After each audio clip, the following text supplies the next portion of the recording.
Before that, we'd just like to say a huge, huge thanks to all of our partners who made this possible. In fact, some of them couldn't join us for this launch because they are in attendance at Hong Kong's largest national security trial against 47 pro-democracy advocates as we speak. So we just wanted to take a minute to appreciate our partners and to honor their experiences in conducting human rights work in some of the most dangerous places to do so. We have an amazing lineup of panelists who will be discussing China, Hong Kong, and Taiwan in particular.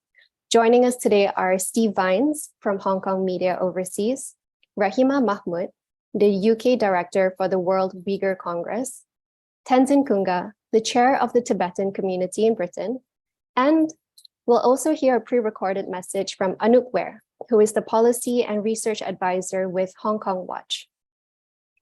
Before hearing from our speakers, let's have a quick overview of China, Hong Kong, and Taiwan's latest scores. One of the really useful features of the rights tracker are the graphs that show us country scores in comparison to each other. These are the latest scores on safety from the state, which is a collection of 5 civil and political rights that foster people's physical integrity.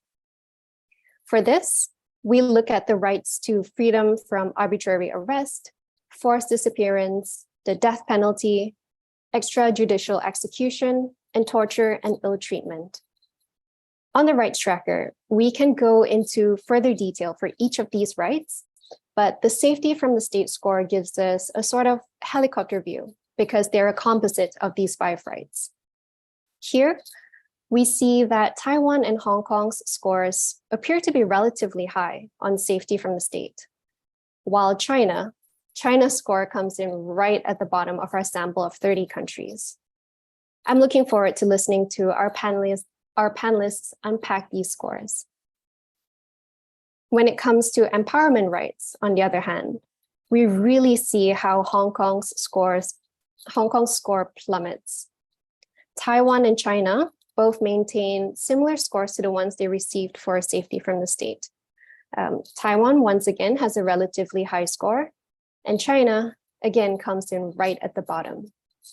Since we started producing data on Hong Kong 4 years ago, we've been seeing a consistent decline in empowerment rights, with Hong Kong's scores getting closer and closer to China's.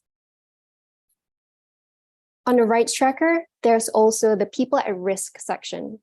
These are the word clouds for each right measured in each country that show us groups of people that have been identified by local experts as being particularly vulnerable to certain violations. Take Taiwan, for example. Taiwan has a relatively high score on civil and political rights, as we have seen. But even though most people are able to exercise these rights, local experts have identified that some groups are still vulnerable to violations. When it comes to torture and ill treatment, people who are accused of crimes, including prison inmates and death row prisoners, have been identified as being among some of the most at risk in Taiwan.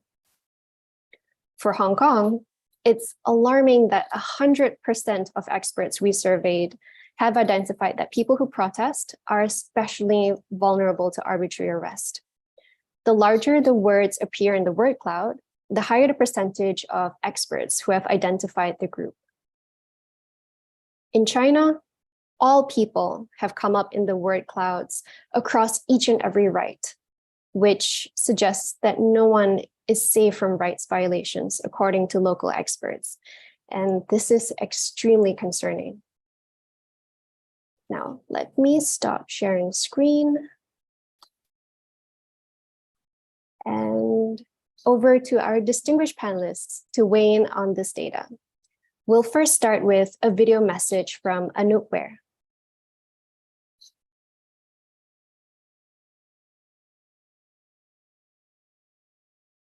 Thank you so much for having me here today to comment on Hermes' latest data. It's really insightful to see some of the trends and comparisons, especially between Hong Kong and China.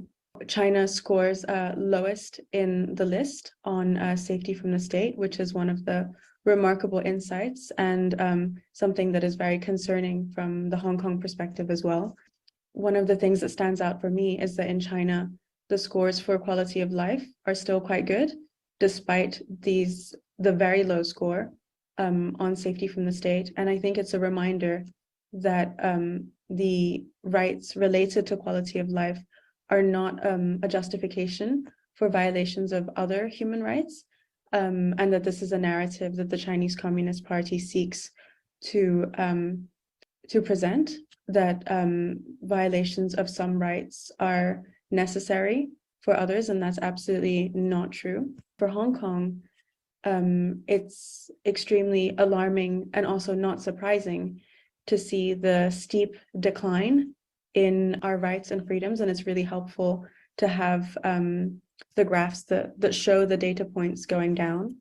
One of the interesting points that I unpacked a bit was the data on the freedom from arbitrary arrest.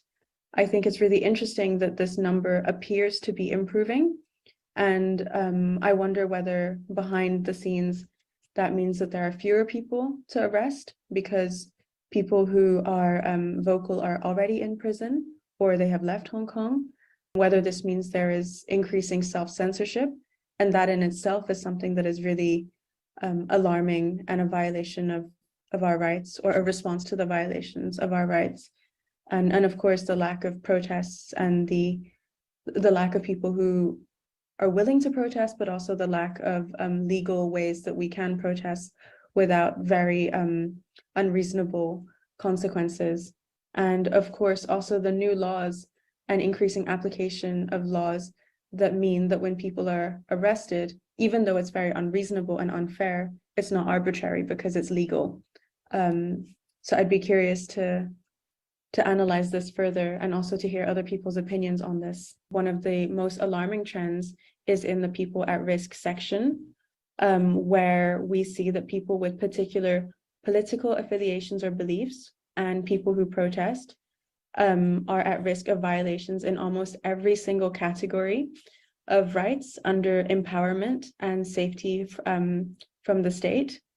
And I think this means what we have seen in our research at Hong Kong Watch, which is that civil and political rights are violated across the board, and that people who have a political opinion, especially one that might be different from the Chinese Communist Party's agenda, are suffering and have their human rights violated across the board of all civil and political rights.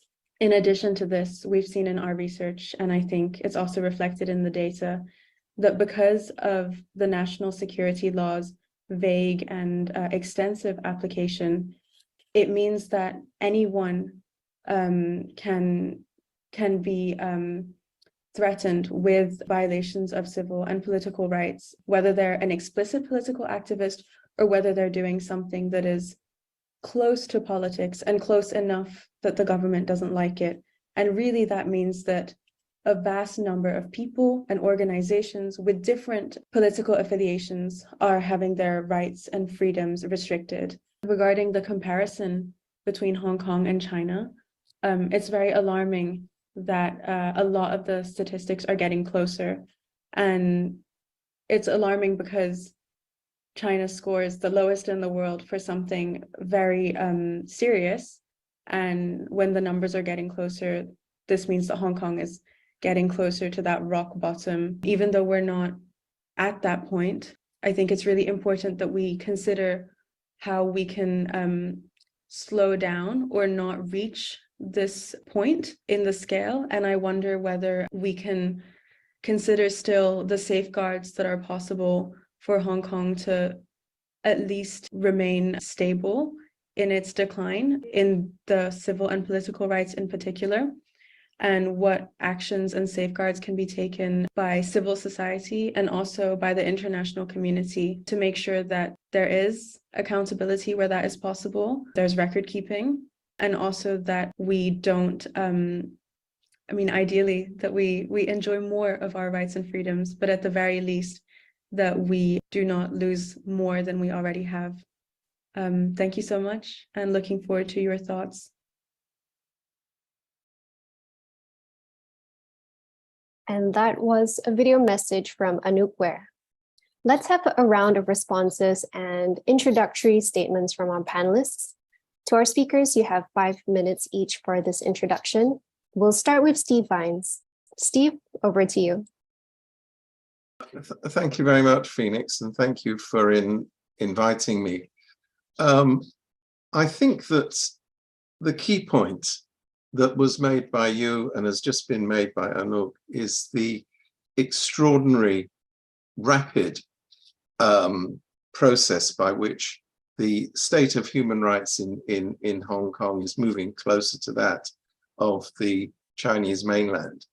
It is unfortunately the case that in most countries where the worst human rights and civil rights violations take place, they have a very long history of that process. In Hong Kong, there was a ramping up of the process following the takeover of Hong Kong by the Chinese state in 1997. But what has happened in the last 3 years has been an acceleration of that process on steroids. And what we have seen is that during that period, for example, there have been 10,000 people arrested following the protests in 2019, 2020, 10,000 people arrested for political offences.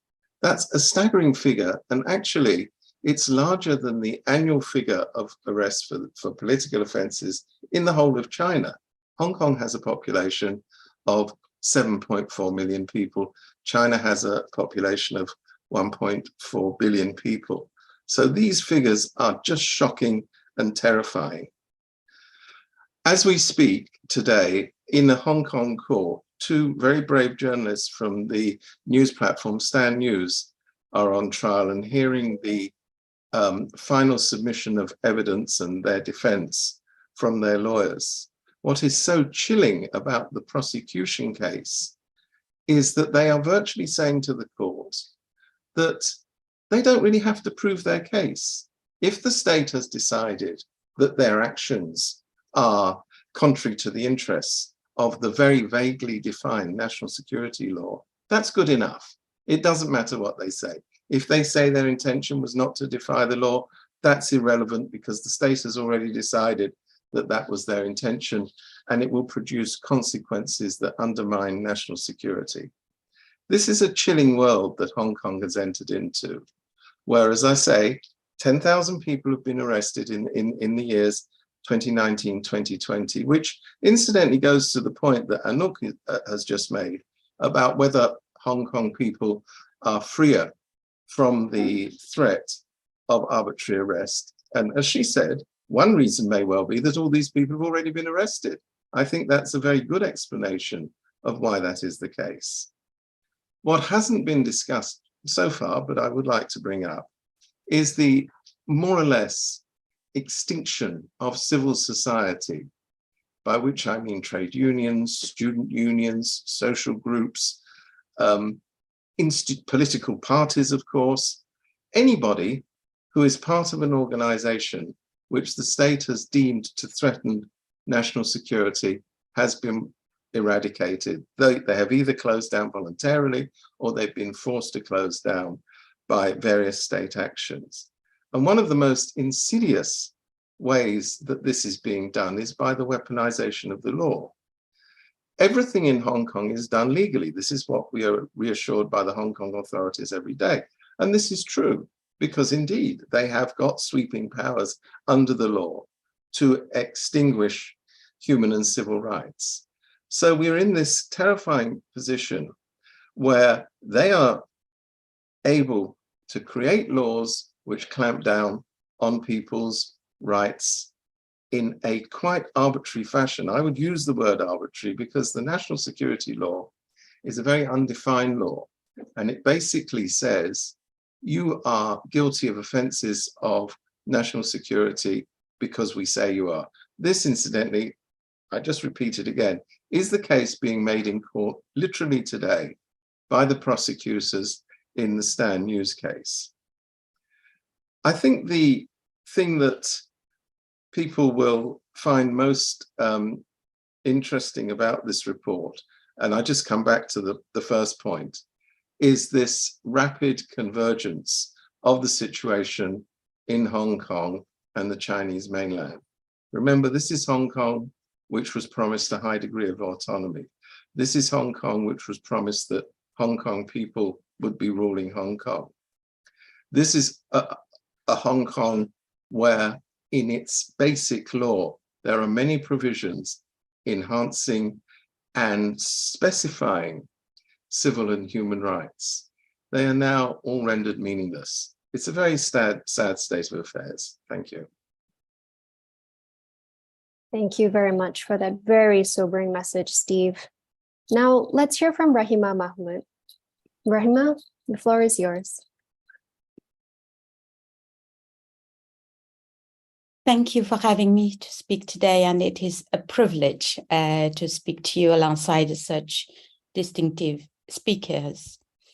Since the 1990s, religious and cultural freedom in my country, the East Turkestan, or China called Xinjiang, have been progressively stripped back to the point that what we are now seeing amounts to genocide. This has drastically escalated since violence broke out in the region in 2009, after which the Chinese government began to treat Uyghur people as an enemy of the state and building a high-tech surveillance system and checkpoints to monitor Uyghurs consistently. Since 2017, the Chinese government have punished Uyghurs practicing their culture and religion by detaining them in internment camps, where indoctrination, torture, and rape are daily aspects of life. And the Chinese government have consistently denied the claims of genocide and internment in East Turkestan, claiming they are simply carrying out de-radicalization programs. What is happening to my people is supported by testimonies from brave camp survivors, by academic research, and accepted by major human rights organizations like Amnesty, who referred to the Uyghur region as a dystopian hellscape for Muslims living there. Religious freedom is now non-existent in East Turkestan. Even the smallest things can be evidence of religious extremism and used a justification to detain someone in a so-called re-education camp. Praying is essentially banned. Men are not allowed to grow long beards.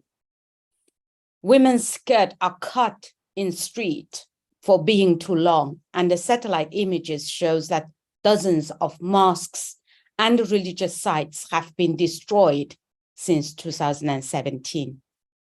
And I worked with the BBC to expose the way in which Uyghur imams have been targeted as part of the wider cultural genocide taking place in the region. And the research found that at least 630 imams and other Muslim religious figures have been imprisoned or detained since 2014. Many of these men were detained for totally ordinary religious practice, like preaching, leading Friday prayers, or officiating marriage at a mosque. So in 2018, Muslim scholar Muhammad Salih Hajim, died in an internment camp. Since then, almost every member of his family has been detained in internment camps, and his three young grandchildren have been placed in state-run orphanages. And these orphanages are another instrument of the CCP's program of cultural genocide and religious repression. Children placed in these orphanages have their religious, ethnic, and cultural identities stripped away from them. They are forced to eat pork, to speak only in Mandarin, and indoctrinated into Han Chinese culture. And the purpose of these orphanages and camps was clear when one Chinese religious affairs official said of the Uyghur people, their aim was to break their lineage, break their roots, break their connections, and break their origins. So the horrific testimonies I witnessed and translated for the Uyghur Tribunal confirmed the extreme heights that religious persecution has reached in my homeland. And one academic gave evidence on state document that described Uyghurs as rats and Islam as a virus and a mental illness. So this is the situation of what is happening to Uyghur people, and the findings really truly reflects the reality. Thank you for having me today. Thank you very much, Rahima. Those were very important points. Now over to Tenzin Kunga. Tenzin, please go ahead. Good morning, and thank you, Phoenix. And I would like to firstly congratulate HRMI for this very important data launch. And I know there's a lot of work involved in getting these data out there. And so I really commend their work. And it's needless to say that different support organizations like Free Tibet and other organizations supporting Hong Kong and Uyghurs will also be making use of these data in their advocacy work. So I'm here to bring in the Tibetan perspective. Like it was earlier mentioned, I'm the chair of the Tibetan community in Britain and also the advocacy officer at Free Tibet, a support organization which is working towards realizing the aspirations of the Tibetans inside Tibet for freedom and human rights. When I look at the data that's being launched today, especially as far as China scoring really low among all the countries, it is for a Tibetan like me, it's not surprising at all because we have seen up close how China has tried to eliminate the distinct and unique Tibetan identity, language, culture, religion. So in that sense, we can relate to the fact that China has scored the lowest. If you look at the picture of Tibet, it is completely locked off to the outside world. US Freedom House has consistently ranked Tibet as the least free place in the whole world. And this is, the amount of repression and the suffering inside Tibet is evidenced by more than 150 self-immolations carried out by Tibetans inside Tibet under the illegal Chinese colonial occupation of Tibet.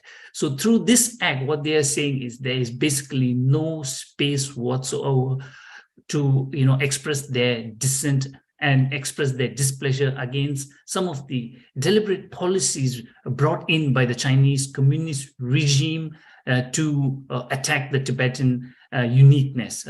When Rahima earlier spoke about the orphanages where young children are put into, indoctrinated, it has a similar resonance inside Tibet as well. These days we have these disturbing news and which UN experts, 3 UN experts have very rightly highlighted, about the Chinese-style colonial boarding schools where an estimated 1 million Tibetan children between the ages of 4 and 18 are, forcibly separated from their parents, from their families, from their home, and put into these boarding schools, which are mandatory. And in these schools, they are brought up with the Chinese culture, Chinese language, Chinese tradition, the communist government's view of Tibet's history. So basically, Tibetan young children in their most formative years are distanced from their traditional way of life, from their traditional culture and language. And this is a deliberate attempt by the Chinese communist regime to eliminate the Tibetan identity. So this is something really very disturbing. And at the Free Tibet, where I work, along with our research partner, Tibet Watch, we have brought out an extensive report. I can just show it over here, Desecration in Drango County, which highlights the destructions of the important religious symbols inside Tibet, the arbitrary arrests, and this political indoctrination of the Tibetan Buddhist monks, and all of these are representative of the repressive environment inside the Chinese occupied Tibet. So I will go on to explain later, and I'll stop here and give the floor back to Phoenix. Thank you so much, Tenzin. That was very sobering messages from our amazing lineup of panelists. There is a question for Rahima. Rahima, experts identified Uyghur people as being particularly at risk across all 14 rights that we measured. As a Uyghur human rights activist yourself, can you talk about how you use art as a form of resistance and why authoritarian regimes are afraid of artistic expression? Thank you very much. Well, I had my concert last night and it was organized by the Index on Censorship, along with Hong Kong artists, including Badiou Cao. As you know, he's very well known. And the attack on Uyghurs, especially that you mentioned earlier, compared to many other ethnic groups or people in other provinces, because of the very different identity. And I'm sure my friend from Tibet will understand this because of the difference. And art is an important part of the identity of Uyghur people. And for me, music, there are so many thousands and thousands of Uyghur artists, poets, writers, and cultural figures are in prison, and some serving long-term prison sentence, some tortured to death. As an artist, having the privilege to be able to perform freely in the country where I am now in UK, it is important that, because art really don't have any boundaries, don't have language, you don't have to understand the language. You can feel it, with paintings, for example, cartoon, you don't need to explain, you can understand. With my songs, you can understand without knowing the lyrics when I sing, because that is the power of art. And also in awareness raising, the art plays a huge, important role, because you get people from all background, come to these events. Not necessarily they are interested in human rights or politics, but through that music, performance, or exhibitions, that we could educate people and then bring them into to support us. So therefore, I think it is extremely, extremely important. And I came to this country in the UK in 2000. And the first music group we formed was London Uyghur Ensemble. And later in 2017, we changed the name to London Silk Road Collective, because we expanded our repertoires.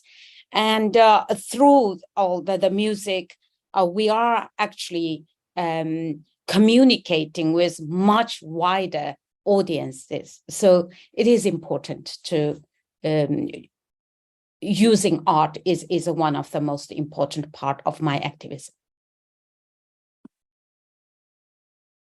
Thank you, Rahima. And such an important point you made about how art doesn't have boundaries, and that is the power of art. We hope that you'll continue producing music. And for Tenzin, we have a question for Tenzin. Based on our latest data set, China scores very low on the right to freedom of religion and belief, making it the worst performing country in our pilot study on religious freedom. How is civil society pushing back to reclaim their religious rights, particularly Tibetan people who face heightened risks of violations? And what steps can the international community do to provide support in these efforts? Thank you for this question. Yes, like I said before, the situation as far as the freedom of religion and belief inside Tibet is concerned is really very disturbing. And we can give you the example of the Chinese Communist government, which is an atheist government, appointed Panchen Lama. Panchen Lama is one of the highest spiritual and religious Tibetan leaders in Tibetan Buddhism. And the Chinese government has kidnapped the 11th Panchen Lama as a 6-year-old in 1995. And since then, they have kind of disappeared him. He has been wiped off from the face of the earth. And for the last 28 years, he has been missing and we don't know where he is. And the Chinese government, and in his place, has appointed a fake Chinese Panchen. So we call him the fake Panchen and the Chinese Panchen. And the Chinese government used their entire state and resources to project him as the leader for the Tibetan people. And the Tibetan people inside Tibet resist this by not voluntarily attending his teachings and not voluntarily going to greet him when he comes visiting to Tibet.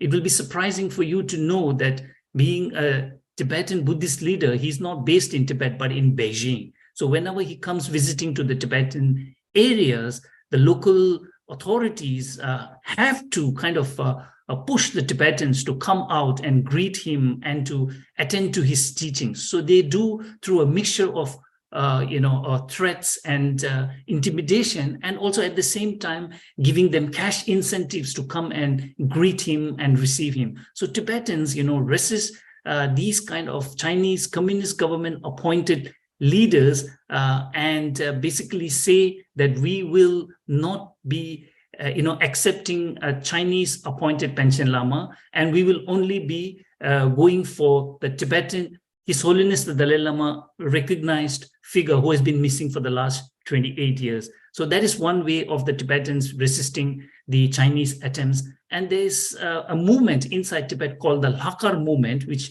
basically translates into White Wednesday. So today is a Wednesday and you can see me wearing a Tibetan shirt, Tibetan dress. So the Lakar movement is such that Tibetans inside Tibet proudly display their unique Tibetanness by wearing Tibetan dress, by eating Tibetan food, going and supporting Tibetan businesses. Here you need to understand that inside Tibet, there are a lot of Chinese businesses as well. So supporting Tibetan businesses. So this is like a civil resistance movement, if you like, projecting and displaying proudly their Tibetan cultural tradition, which is distinct and unique to that of the Han culture.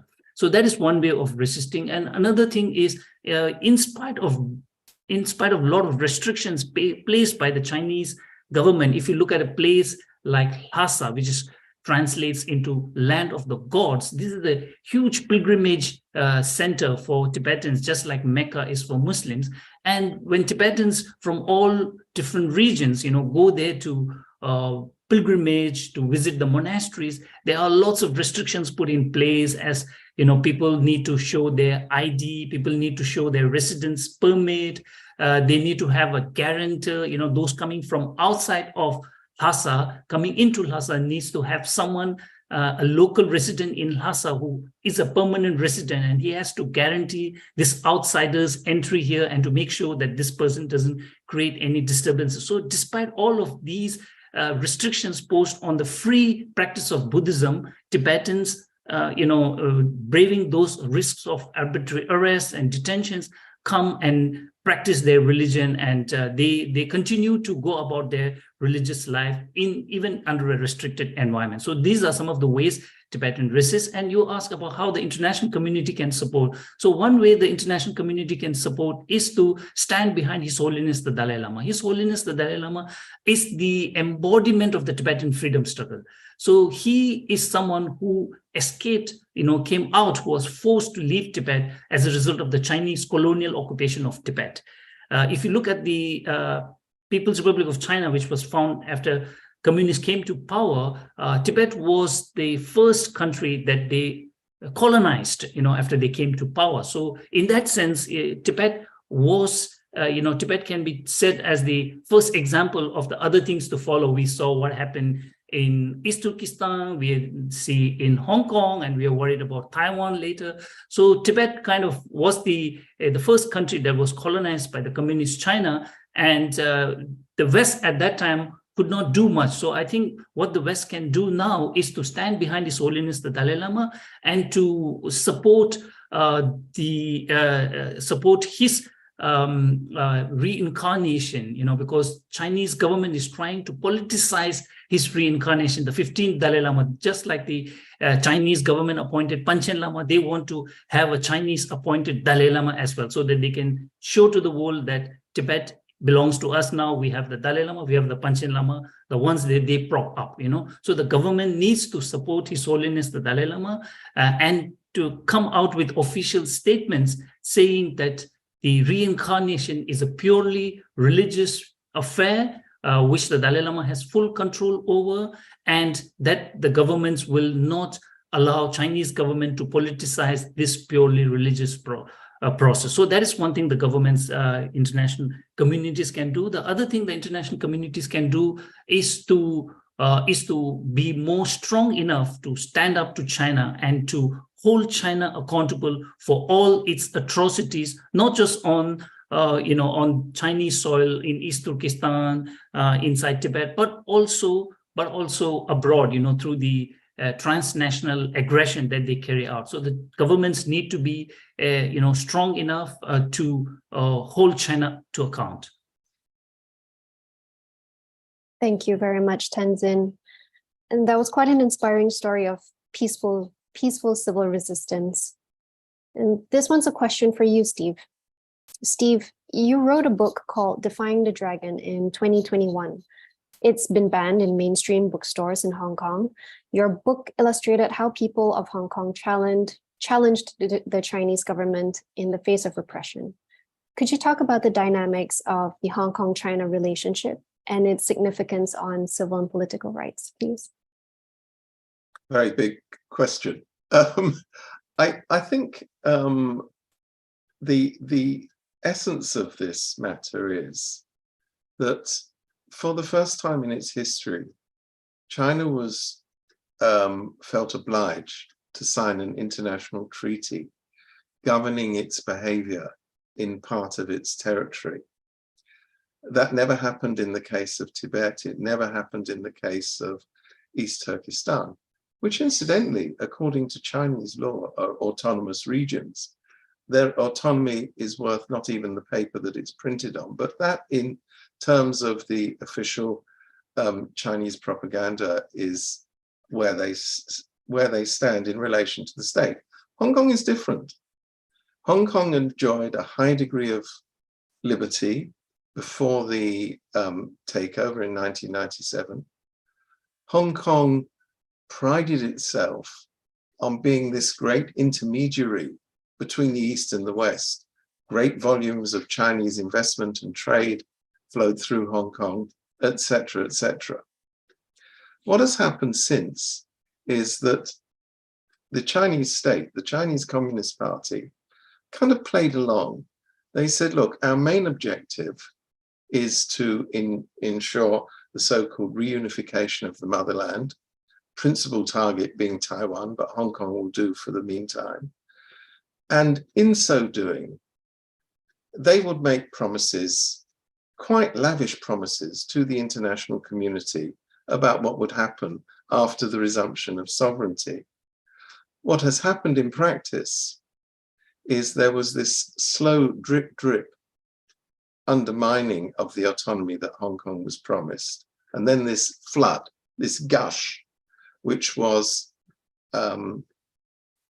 prompted by the protests of 2019 and 2020. Now, the Communist parties apologists say, oh, if the people of Hong Kong had just shut up, they would never have had to face the kind of regime that now prevails. Well, the apologists need to read the Chinese state document published in 2014, which actually outlined in great detail all the things that the Communist Party is now doing in Hong Kong: abolishing effective free elections, bringing the judiciary under control, ending the tradition of freedom of expression. All of these things were envisaged well before the protests broke out in 2019. So it is my contention that the Chinese state, from the very beginning, had always intended to subjugate Hong Kong, because like all communist countries, control and power are the only things that really matter to the state. But the problem with Hong Kong is that in the period of a century and a half, when it was under colonial rule, Hong Kong developed very slowly, but then very quickly after the 1980s, a very distinctive identity, which emphasized the Cantonese culture, or to be more exact, the Hong Kong culture, which certainly emphasized the Cantonese language, which obviously is also spoken very widely throughout southern China, but most importantly, reveled in the liberty that was permitted, even though democracy was, under the colonial period and thereafter, very limited. So you had a whole population here that had smelt the heady atmosphere of liberty, and that had to be suppressed, and it has been suppressed very brutally. So where does Hong Kong now stand in relation to the rest of the Chinese state? I need to say as a preface, the situation in Hong Kong is not as bad as it is in Tibet. It is not as bad as it is in East Turkestan, but that provides little comfort. I mean, the fact that it's not as bad as these other places doesn't mean that the direction of travel isn't heading in precisely the same direction. The difference, of course, is that in Hong Kong, the majority of the population are Han Chinese, which is clearly not the case in either Tibet or East. Well, it is the case now because they flooded all these mainlanders into those places. But I mean, traditionally, they have not been centers of Han Chinese settlement. But Hong Kong is different. Hong Kong is composed of Han Chinese people. And, you know, the Chinese Communist Party, God bless them, are very interested in race. You know, I was a resident of Hong Kong for 34 years, but I could never get the famous 3-star permanent identity card because I'm not of Chinese race.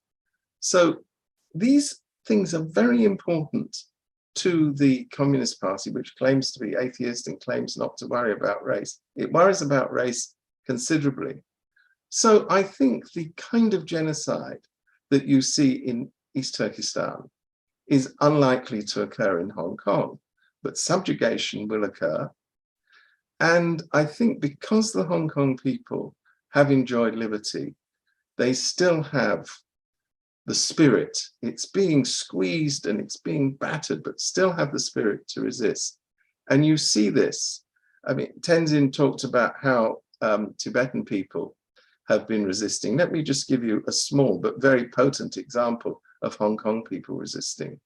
When the authorities dismantled the election system last year and introduced this phony election system and then opened the polls this year, what did Hong Kong people do? They just stayed away.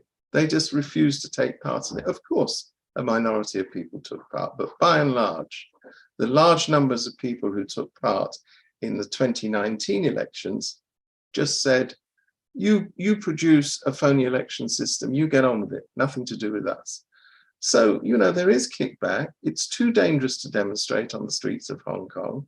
It's too dangerous to publish so-called dissident publications. But I don't think that the battle for hearts and minds has been won by the Communist Party in Hong Kong. Far from it. Thank you, Steve. And here's a question for all panelists. And it's quite a loaded question, and I'm mindful of time. So you can choose to tackle just one part of the question if you wish. So here's the question. Considering the diverse human rights challenges faced by people in Hong Kong, China, and Taiwan, what common underlying factor or patterns do you see that contribute to the erosion of rights in this region? And how can a collective understanding of these shared challenges foster collaborative efforts to protect human rights in the broader context of East Asia? Tenzin, maybe we can start with you. Thank you, Phoenix. Yes, as far as the underlying theme is concerned, I would say that if you look at the Chinese communist regime, I would say it is their insecurity which is at the heart of all these human rights violations. Instead of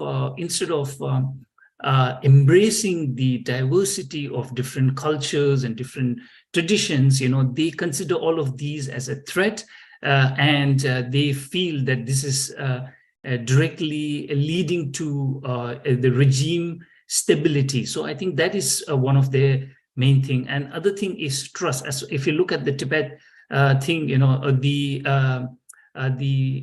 main leader, you know, I think it's the same even in the East Turkestan as well in other provinces. The main leader over there is always a Han Chinese who is taking control of all the affairs. So it also boils down to trust. They are not able to trust any other people other than the Han. And I think these are leading to the human rights violations that is taking place in all of these different regions. And one way of fighting that is for all these different groups, the Hong Kongers, the Uyghurs, the Taiwanese, Southern Mongolians, you know, Tibetans, everyone to like work in solidarity with one another to form some kind of a democratic united force, if you like, because all of our challenges are against the Chinese communist regime, and it makes sense for us to all work together and be a united force for the regime to deal with. So in that way, we can make sure that the Chinese regime is always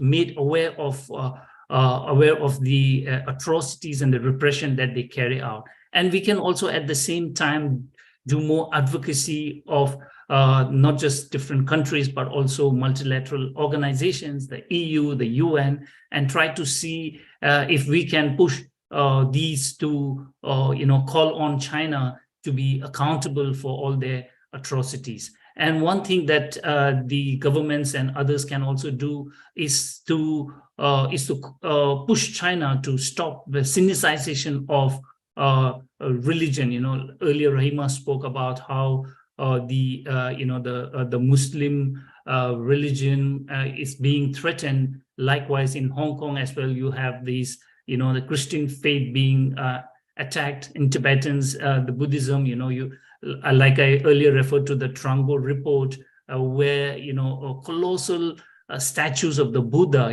one in fact 99 feet, which were all built earlier with the approval of the local communist officials, but now under the Xi Jinping's new vision of one country, one language, one religion, they want to sinicize all the different faiths. And so it's more important that the governments impress upon the Chinese communist regime to stop their sinicization, which is a huge challenge. But I think we need to keep working on it. Otherwise, the situation will only get more worse. Thank you, Tenzin. Rahima, would you like to tackle this question? Thank you. I agree 100% what Tenzin just said. We face a powerful, brutal government. That's Chinese Communist Party. And in order to understand the characteristics of the CCP, you should look at what happened to the Tibetans, to the Uyghurs, from the time, or since the invasion, especially in my country in 1949. So disasters after disaster, atrocities never stopped, and now the genocide is happening. So Uyghurs alone, even we are all united, even we can combine the people inside East Turkestan, just imagining, we cannot really win this powerful, brutal regime.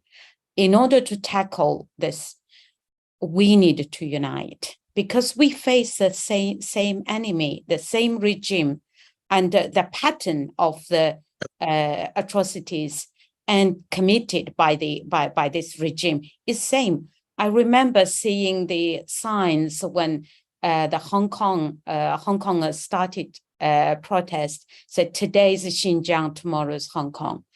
Although the situation may not get worse as what is happening to the Uyghur people, but we can see within 2-3 years how much has changed in Hong Kong. It's heartbreaking. And therefore, it is important that we as activists, we should unite the people, not just the Hong Kongers, the Taiwanese, the Uyghurs, including the Chinese people. It is important for them to see the truth, because in the end, the sad part of what is happening is, I believe 80% of the people in China, inside China, don't really know what is happening. For example, to Uyghurs, to Tibetans, because of the Chinese propaganda. And therefore, it is important for us to unite, to raise awareness, and also to fight and to make sure that when we demand the governments to take action, not just take action on Uyghur situation or on Tibetan situation, take action against the CCP so that the entire region, the people can benefit from those actions. Thank you. Thank you, Rahima. Over to you, Steve.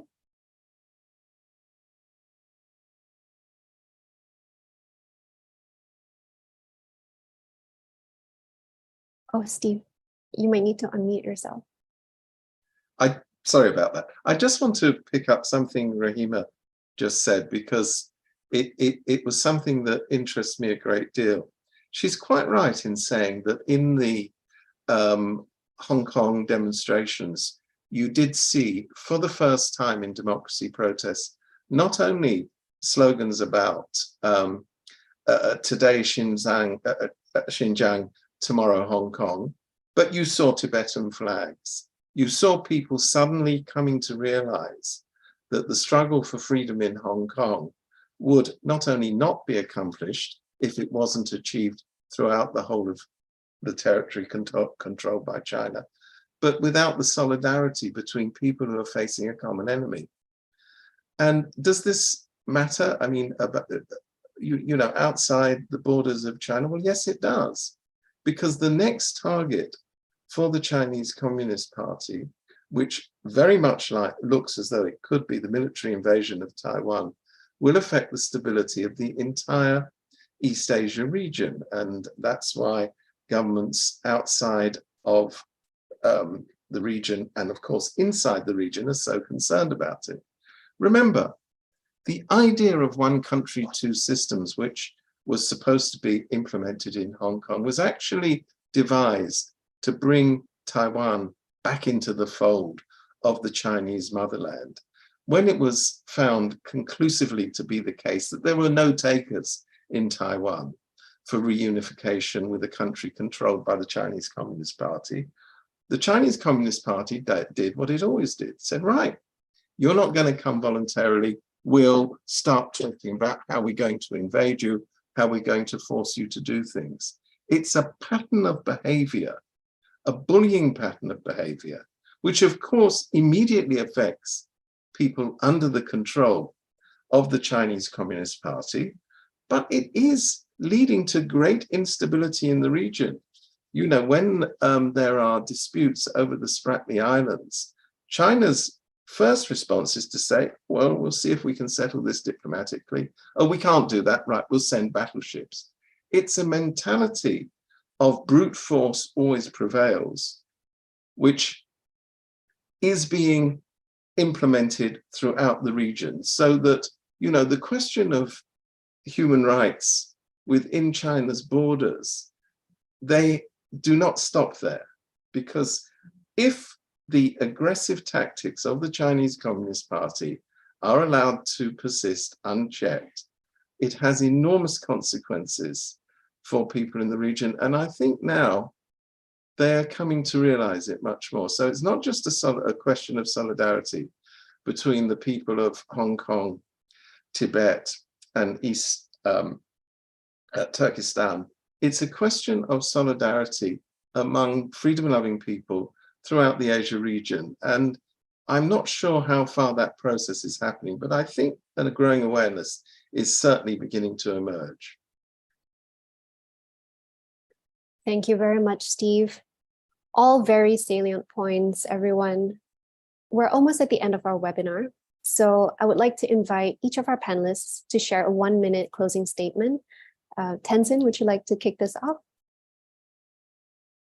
I would just like to reiterate the commitment of the Tibetan people to continue resisting this illegal colonization of Tibet, and Tibetans inside Tibet for the last 60 years have been, more than 70 years, sorry, if you count the invasion in 1951, you know, for more than 70 years have been resisting the Chinese occupation, and we will continue to do so under the leadership of His Holiness the Dalai Lama, who embodies the Tibetan freedom struggle. And you know, the Chinese communist regime may be successful in imprisoning the Tibetan physical bodies, but they cannot capture the minds and the spirit and the hearts of the Tibetan people, which will always be beating for a free Tibet. Thank you so much, Tenzin.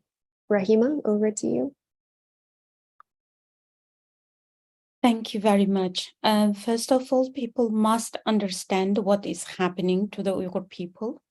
And this is a genocide, and therefore we need people to unite and resist this.